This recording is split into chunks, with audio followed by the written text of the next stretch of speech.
Hey class, Professor Kev here. Today's student success tip is called Why Straight A Students Are Secretly Miserable. One of the interesting things about being a professor is to watch how students respond to their grades. Now, I have students that will get a 96 on an exam. Amazing grade. They'll be sad. They'll be miserable. I got a 96. I know, it's amazing. Now, I got two questions wrong. Now, I like to tell you I'm surprised by this, but I'm not because I'm pretty competitive myself.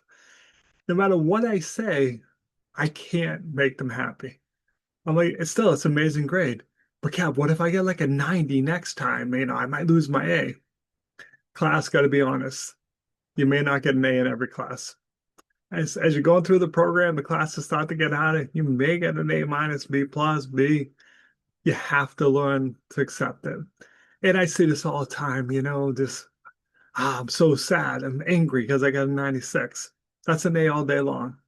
Now, no one's going to come back to you and oh, I got an A in the class. Well, what was your average?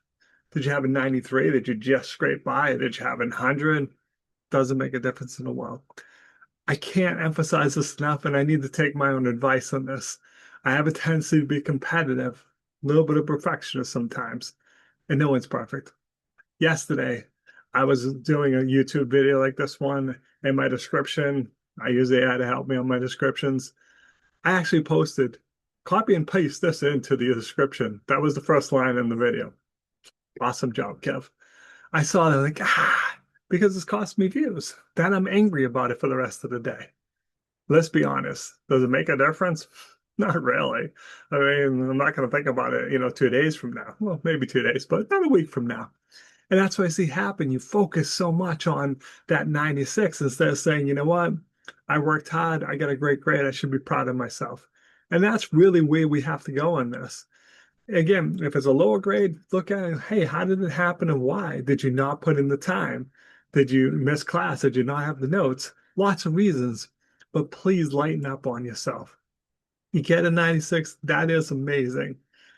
Unfortunately, I do have some students that have never gotten a 96. They've been that person with 100 average, and then 96 is still amazing, but it's not 100.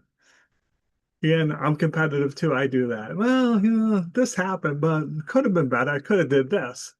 And what I learned when I do that, I rob myself of joy. And I do this all the time. I talk about my evaluations. I take them super seriously. And I'll look and knock on wood, I had great evaluations last term. They were outstanding. You know what I did, class? Picked up a Mountain Dew, had a drink, put it down, forgot all about it. I was freaked out about it. Like, I hope they're good. I hope they're good. As a part-time professor, they need to be good. Then once they were there, shrugged it off and went on to something else. Because now it's like, oh yeah, but they have to be good next term too. Have to be good every term. See what happens? You're always pushing that bar. Like, yeah, I did good, but how about next exam? And I see students do that. Yeah, I got a 96, but I would prefer that 100 because what if I get a lower grade next time? I might lose my A. We keep looking next time, instead of saying this time I did great and I should be proud of myself. Celebrate for a couple minutes, but no, go right into the next one. Please, please, please, guys, be careful of this because you got to be like me. You're going to rob yourself of joy. Like, they're supposed to be high. That's why I say when I say my evaluation, they're supposed to be good like that. Yes, they are, but I worked hard to get them there. And I should remember how hard I worked and, congratulate myself and not be like, all right, let's see what happens next semester. And I move right past it. Please, please don't be like me. Don't do that because it just never ends. You're never going to be happy if you do that. Okay. So just want to share maybe a little bit of a personal story with you today. All right. Thanks for watching. Hope you have a truly dazzling day.